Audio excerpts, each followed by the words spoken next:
اس کی تنخواہ نہ لینے کے اوپر ان کو نااہل کر دیا گیا، اور یہ جو ہے پاناما کے اوپر سے معاملہ شروع ہوا، جا کے اقامہ کے اوپر ختم ہو گیا۔ اب چونکہ یہ پریسیڈنٹس موجود ہیں، جہانگیر ترین صاحب کی مثال ہمارے سامنے ہے، انہوں نے تو تمام پیسے پاکستان سے بینکنگ چینلز کے ذریعے انہوں نے بھی بھیجے تھے، لیکن جو لنڈن پراپرٹیز ہیں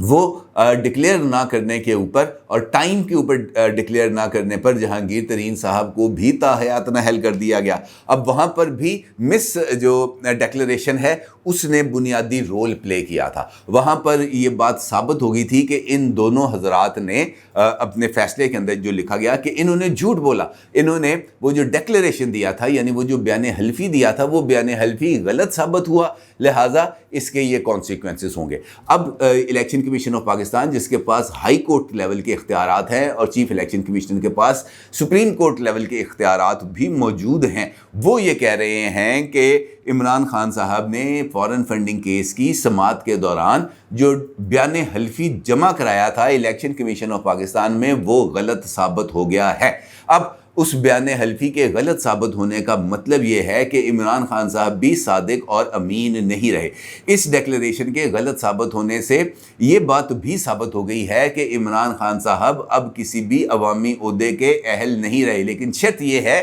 کہ اس فیصلے کو لے کر اور عمران خان صاحب کی طرف سے جمع کرائے جانے والے بیان حلفی کو لے کر کوئی بندہ ان کی اہلیت کو آرٹیکل 63(1)(f) کے تحت چیلنج کرے سپریم کورٹ آف پاکستان میں، اور جب وہ چیلنج ہوگا تو پھر اس کی جو سماعت ہوگی اور سماعت کے بعد اس کا فیصلہ آئے گا، اور یقینی طور پر وہ فیصلہ اب اتنے کلیئر کٹ ایویڈنسز کے بعد وہ فیصلہ قطعی طور پر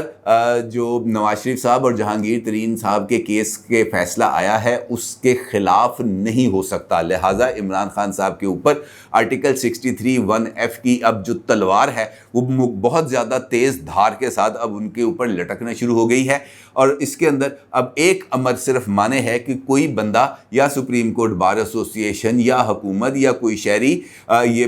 فیصلے کو اٹھائے اور فیصلے کو اٹھا کر سپریم کورٹ آف پاکستان میں چیلنج کر دے، عمران خان صاحب کی گیم اوور ہو جائے گی۔ دوسرا پہلو اس فیصلے کا جو سب سے زیادہ خطرناک پہلو ہے وہ یہ ہے کہ اس فیصلے کی کاپی کو بھجوا دیا گیا ہے وفاقی حکومت کے پاس۔ اب اس فیصلے کے تحت جو کاپی بھجوائی گئی ہے حکومت کے پاس، ان کے لیے ایک آپشن کو کھول دیا گیا ہے اس فیصلے کے تحت کہ وہ بطور جماعت پاکستان تحریک انصاف کو کالا دم قرار دینے کے لیے اس فیصلے کی روشنی میں ایک ریفرنس تیار کریں اور وہ ریفرنس بھیجیں سپریم کورٹ آف پاکستان۔ یہاں پر ایک بات یقینی طور پر آپ کے بھی ذہن میں آ رہی ہوگی کہ الیکشن کمیشن آف پاکستان نے از خود یہ والا کام کیوں نہیں کیا، کیونکہ اس وقت جو تحقیقات ہو رہی تھیں الیکشن کمیشن آف پاکستان میں وہ ممنوعہ فنڈنگ کے حوالے سے ہو رہی تھی، اور اس کے اندر جو قانون ہے اس کے مطابق ہی الیکشن کمیشن نے عمل کرنا تھا، اور اس کے ساتھ ساتھ یقینی طور پر کچھ دباؤ کے فیکٹرز بھی تھے جس کا اظہار ایک سینئر جرنلسٹ نے کیا، اور ان کا یہ ماننا ہے کہ گزشتہ دنوں میں چیف الیکشن کمشنر جناب سکندر سلطان راجہ صاحب کے اوپر دباؤ آ رہا تھا، ان کو کسی نہ کسی جگہ سے ٹیلی فون کالز آ رہی تھیں، ان سے یہ بات کہی جا رہی تھی کہ جناب یہ بھی آپ نے فارن فنڈنگ کیس کا فیصلہ نہیں کرنا، اور اگر آپ نے فیصلہ کرنا ہے تو ذرا تھوڑا سا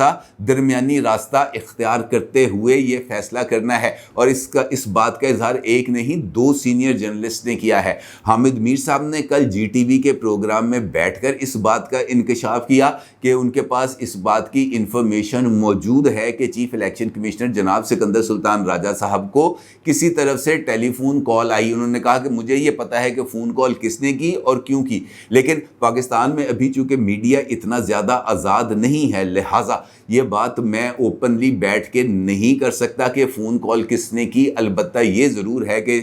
چیف الیکشن کمشنر جناب سکندر سلطان راجہ صاحب کے اوپر دباؤ موجود ہے۔ دوسرے سینئر جرنلسٹ ہیں کامران خان صاحب۔ کامران خان صاحب نے تو اوپنلی ٹویٹ کرتے ہوئے، ہاتھ جوڑتے ہوئے چیف الیکشن کمشنر سے اس بات کا مطالبہ کیا تھا کل رات کہ جناب اگر 8 سال تک یہ فارن فنڈنگ کیس کا فیصلہ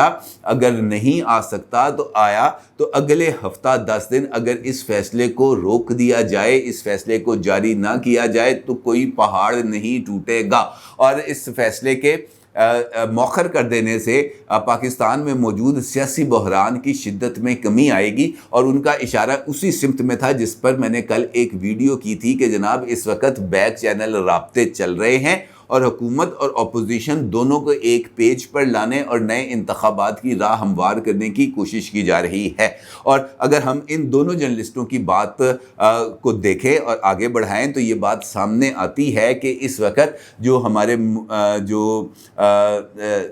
وہ فیصلہ ساز ہیں وہ شاید اس بات کو سمجھ رہے ہیں کہ جناب اس وقت اگر ہم نے پاکستان کے اندر پولیٹیکل ٹرمائل کو آگے بڑھانے کی کوشش کی تو اس کے نتائج خطرناک ہو سکتے ہیں، لہٰذا یہ جو الیکشن کمیشن آف پاکستان کا فیصلہ ہے اس کو ذرا بین ہی رہنا چاہیے، اس کو ذرا اوپنلی سامنے نہیں آنا چاہیے۔ الیکشن کمیشن نے اپنے اس فیصلے میں یہ بات لکھ کر کہ جناب یہ جو فیصلہ ہے اس کی کاپی کو ہم فار فردر ایکشنز بھجوا رہے ہیں فیڈرل گورنمنٹ کو، ایک جانب انہوں نے اپنے اوپر سے پریشر کو کم کرنے کی کوشش کی اور دوسرا انہوں نے یہ کہا کہ یہ اب اگلی جو لڑائی ہے یہ آپ لڑے، ہمارا کام یہاں تک تھا، ہم نے اپنی لڑائی لڑ لی۔ اب فیڈرل گورنمنٹ کے پاس جب یہ فیصلہ آ جاتا ہے، اس فیصلے کے نکات سامنے آ جاتے ہیں، اس فیصلے کے اندر اس بات کو کلیئرٹی سے بتا دیا جاتا ہے کہ جناب آئین سے انحراف کیا گیا، قوانین سے انحراف کیا گیا، جھوٹے ڈیکلیریشن دیے گئے، بینک اکاؤنٹ چھپائے گئے،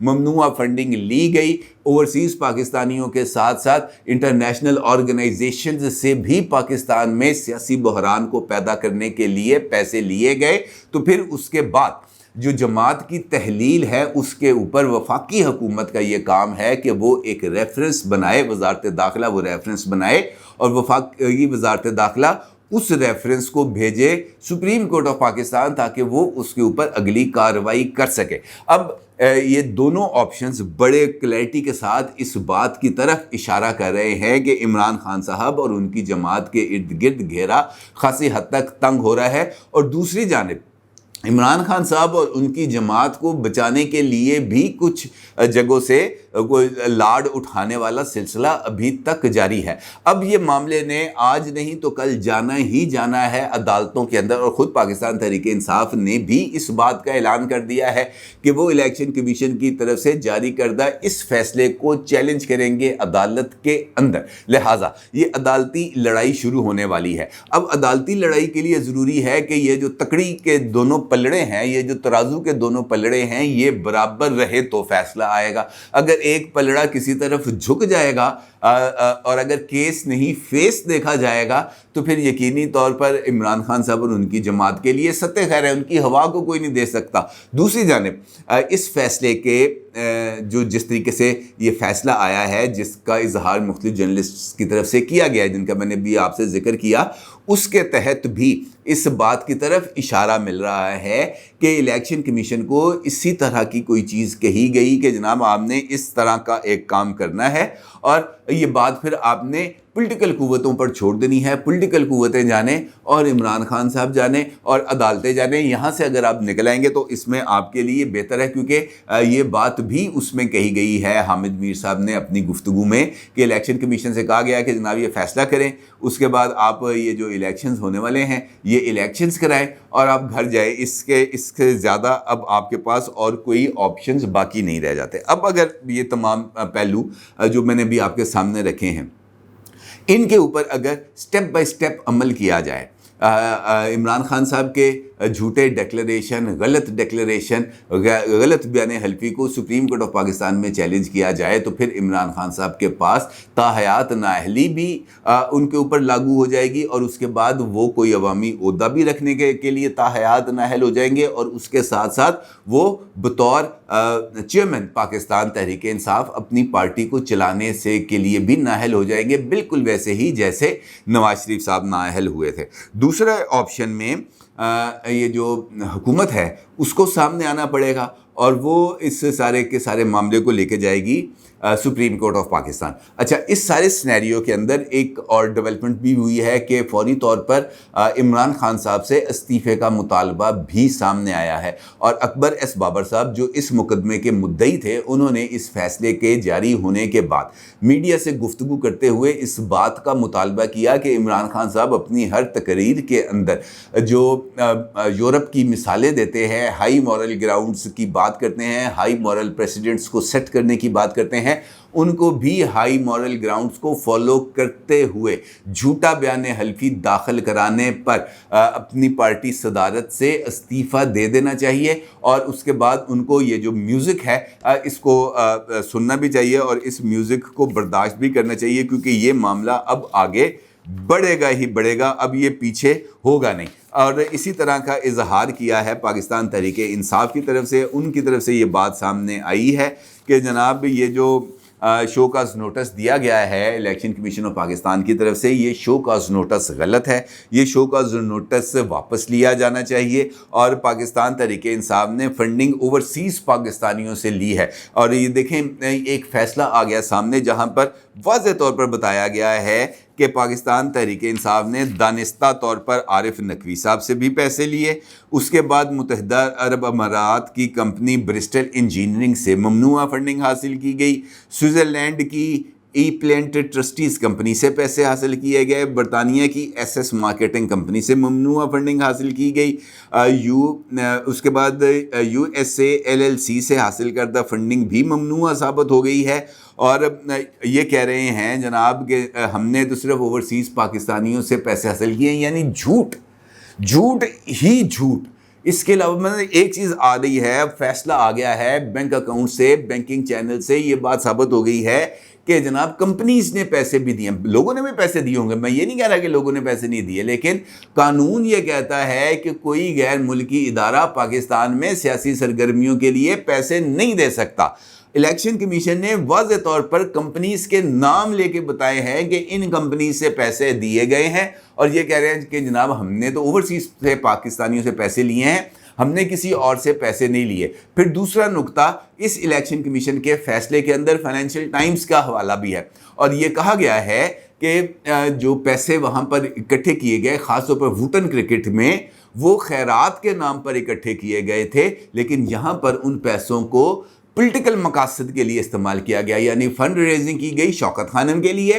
پیسے اکٹھے کیے گئے شوکت خانم کے لیے، جو فنڈنگ آ رہی تھی وہ آ رہی تھی کینسر پیشنٹس کے علاج کے لیے، لیکن یہاں پر وہ پیسے دھرنوں کے لیے استعمال کیے گئے، چائنیز پریزیڈنٹ کے دورہ پاکستان کو سبوتاج کرنے کے لیے استعمال کیے گئے، منتخب حکومت کو ڈیسٹیبلائز کرنے کے لیے استعمال کیے گئے، پاکستان کو معاشی بحران کا شکار کرنے کے لیے استعمال کیے گئے۔ اب اس سے بڑا اور کیا ثبوت چاہیے ہوگا؟ لیکن یہ دوست ہمارے یہ کہہ رہے ہیں کہ نہیں جناب ہم نے تو اوورسیز سے پاکستانیوں سے پیسے حاصل کیے، اور ساتھ اوورسیز والے بیانیے کو دوبارہ ایک نئے رنگ سے ڈھال کر سامنے رکھنے کی کوشش کی گئی کہ جناب یہ جو ہماری پی ڈی ایم کی جماعتیں ہیں، یعنی جو حکمران اتحاد ہے، یہ اوورسیز پاکستانیوں سے ڈرتا کیوں ہے؟ یہ اوورسیز پاکستانیوں کو اپنا دشمن کیوں کنسیڈر کرتا ہے؟ بھائی کون کنسیڈر کرتا ہے؟ کوئی کنسیڈر نہیں کرتا۔ بات صرف اتنی ہے کہ ایک کیس ہے، اس کیس کے اندر ایک بات ثابت ہوئی ہے، اس کو اوورسیز پاکستانیوں کے ساتھ جوڑنے کا، کوئی ریلیونسی بنانے کا کوئی تک نہیں بن رہا، لیکن یہاں پر ہم نے سارا کچھ کرنا۔ واضح طور پر اس بات کا اظہار انہوں نے کیا کہ جناب